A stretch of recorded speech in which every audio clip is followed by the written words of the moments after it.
Adam Gontier says he was in a dark place when he left 3 Days Grace in 2013.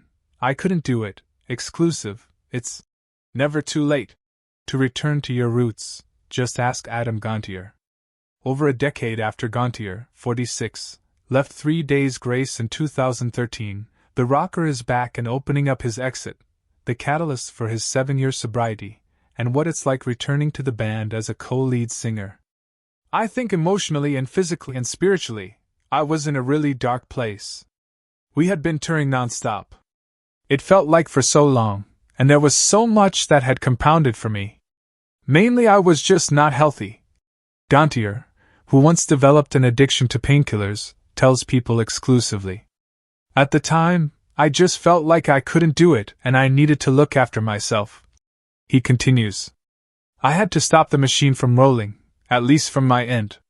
It felt like a giant machine. I was in the middle of it, getting thrown around. Gontier, who was a founding member of the rock band in 1992, left 3 Days Grace in January 2013.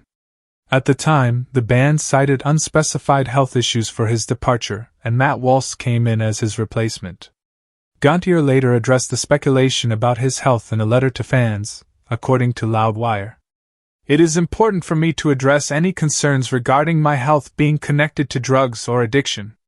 The truth is, when I was struggling during that dark time in my life, I hit rock bottom, and I had the kindest of people reach out from all over the world, and reach their hands out to help pick me up. He wrote at the time, per the outlet. I am so blessed to be walking in the light now. I am reminded of your loyalty, always. The truth is, and I'm very proud to say this, I am sober. That chapter in my life is over. He added, after 20 years of being part of an ever-evolving band, I have been inspired by life, to move on and to continue to evolve on my own terms. I could not be more grateful for all the souls who have traveled along with me. Looking back, Gontier says his exit could have been done a little bit more noble. However, at the time, he was too deep into myself and what I needed and wasn't concerned about anybody else. He also admits he had a lot of living to do. Things change over the years, and here we are. He says now. During his time away from the band, Gontier joined Saint Asona as their lead singer and had his first child in 2017, which served as the official catalyst for his sobriety. I've changed my focus and I'm much more present. That was a big thing that I wasn't for many years. It was all about me and what I needed and what I wanted. I think the best thing about being a dad is you get out of yourself.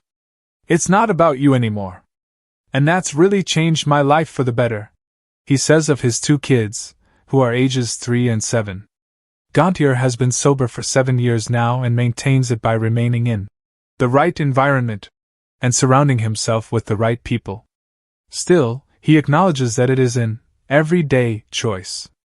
Over the pandemic, founding member Brad Walsh, with whom he reconnected over the years, reached out to him and asked if he'd be interested in returning to the band as co-lead singer with Brad's younger brother Matt. Gontier was in. Fast forward, the band announced Gontier's return in October 2024, and they released a new song, Mayday, in November. It's been pretty seamless. It is very natural because we were all really tight growing up, Gontier says, adding that they've checked all our egos at the door. He continues, we just want to make the best music we can and put on the best show we can. The band is currently working on an album and Gontier says it'll still be there. Angsty, rifey, heavy vibe. But they're also trying to explore some different lanes. Beginning in February, the band will also embark on a tour across the US that wraps in July. See tour dates here. Having the 2 singers, it really gives us a unique opportunity to try different things and try different melodies and all sorts of stuff. So it's really exciting and it's really been a lot of fun. He says of the album. Listen to Mayday here.